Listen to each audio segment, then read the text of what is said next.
After a rush going 6 stars through the seasons, the Rockets women's basketball team has enjoyed a success in conference play and currently sits in third place in the West with an 8-4 record.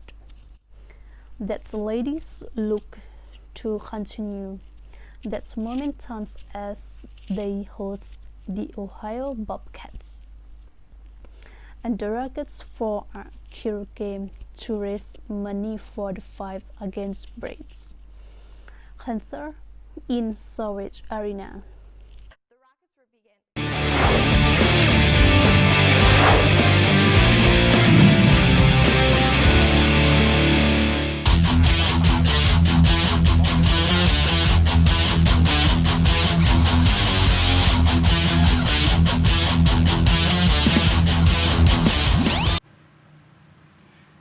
After the sacking of Peter Rees as the coach of Thailand national football team, the Thai Football Association has begun the hunt for Rees' replacement.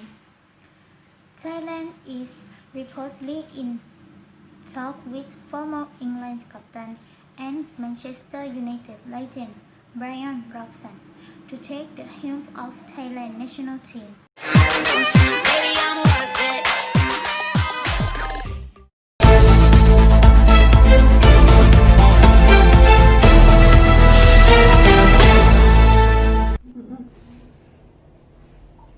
Game of Thrones Season 7 premiere brings record ratings.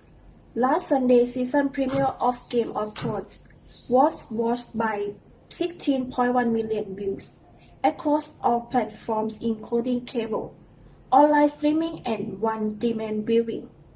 This is a trailer. Enemies to the east. Enemies to the west, to the north. Whatever stands in our way, we will defeat it. We're the last Lannisters.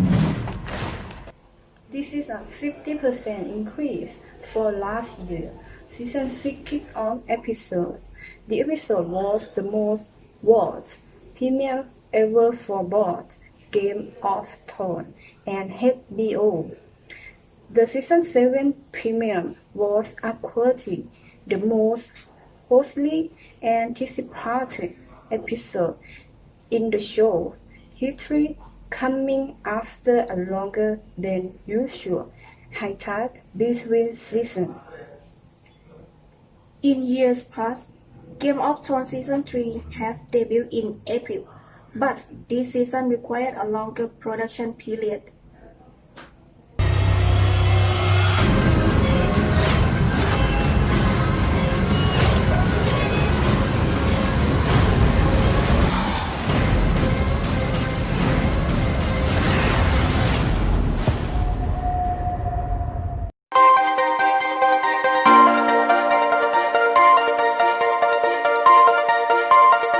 Audio Jungle.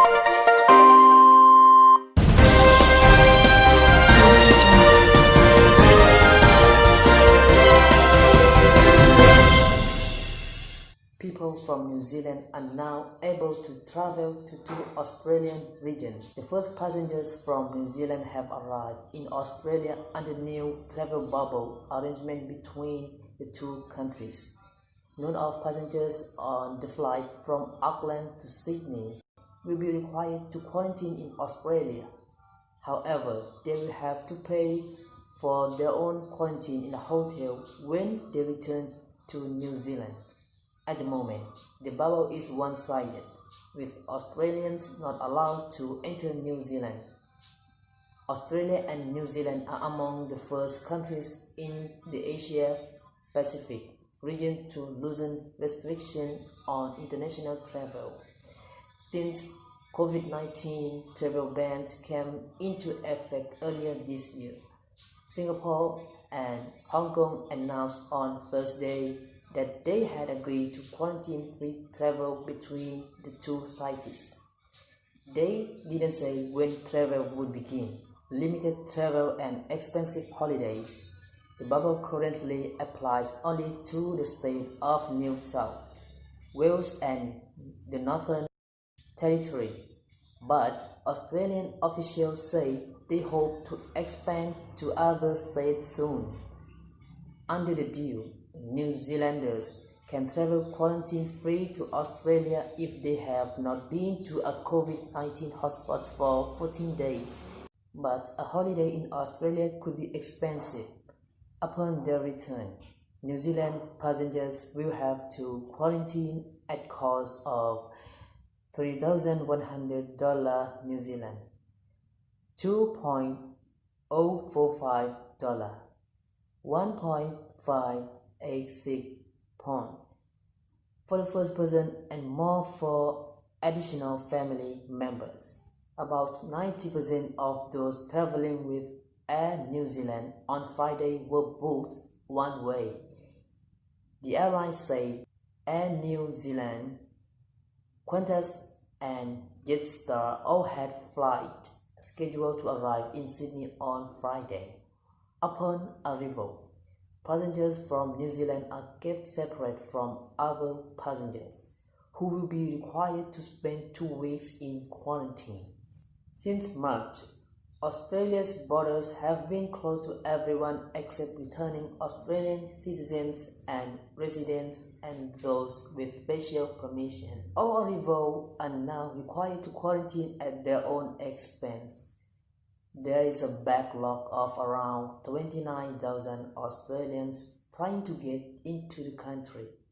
New Zealand has recorded 1.880 cases and 25 deaths from COVID-19, while Australia has seen over 27,000 infections and 904 deaths. The majority of Australia's cases have been in the state of Victoria, which enacted tough lockdown to bring the numbers under control. Green shoots for travel industry.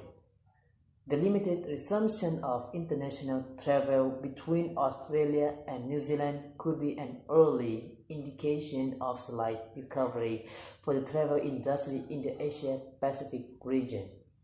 Singapore and Hong Kong, in principle, deal would require travelers between the cities to test negative for COVID-19, with mutually agreed polymerase chain reaction tests. According to the World Travel and Tourism Council, the pandemic led to 72% drop in international tourists in the first half of the year. However, there has been a rebound in domestic tourism in same markets, such as China.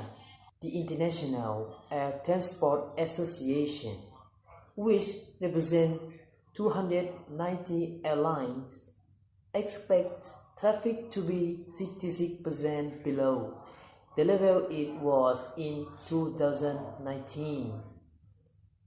The IATA estimates that it will be at least 2024 before air traffic reaches pre-pandemic level.